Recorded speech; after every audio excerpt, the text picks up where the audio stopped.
படம் super bro, படம் super, படம் ஹிட். எனக்கு சாட்டிஸ்ஃபை ஆயிடுச்சு. 18+ தான் இல்ல, ஃபேமிலியோட தாராளமா பார்க்கலாம்.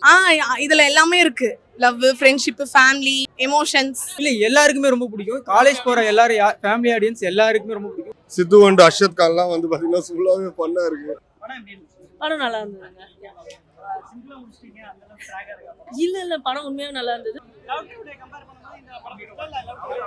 இல்ல இந்த படம் பெஸ்ட். லவ் டுடே ஒரு எக்ஸ்பெக்டேஷன் வச்சு வந்திருப்போம்ல. லவ் டுடே பார்த்து வந்து அந்த எக்ஸ்பெக்டேஷன்ஸ் இல்ல. கண்டிப்பா உங்களுக்கு எல்லாருக்குமே ஹாப்பியா இருக்கும். கம்பாரிசனே கிடையாது ப்ரோ. கம்பாரிசன் ஒன்னு ஒரு கிரியேஷன். நம்ம ஏன் கம்பேர் பண்றது? கம்பேரே தேவையில்ல. லவ் டுடே அளவுக்குலாம் கம்பேர் பண்ணல. சும்மா ஃபுல் அண்ட் ஃபுல் காமெடிலாம் இல்ல. இல்ல நான் ரிவீல் பண்ண வேணாம்னு நினைக்கிறேன். ரொம்ப நல்ல சீன் வச்சுக்கோங்களேன் எல்லாமே. முக்கியமா இந்த விஷயம் வந்துட்டு எனக்கு தெரிஞ்சு இந்த மாதிரியான படங்கள் இப்படி வந்து பிரதீப் ரங்கநாதன் ஒர்க் பண்ணி அடுத்தடுத்த படங்கள் பண்ணாரு அப்படின்னா அடுத்து ஒரு 10 படத்திலேயே எனக்கு தெரிஞ்சு 8ல இருந்து ஒரு 10 படத்திலேயே வந்து தமிழ் சினிமா இண்டஸ்ட்ரியில தவிர்க்க முடியாத ஒரு நடிகராக மாறதுக்கான பெரிய வாய்ப்பு இருக்கு.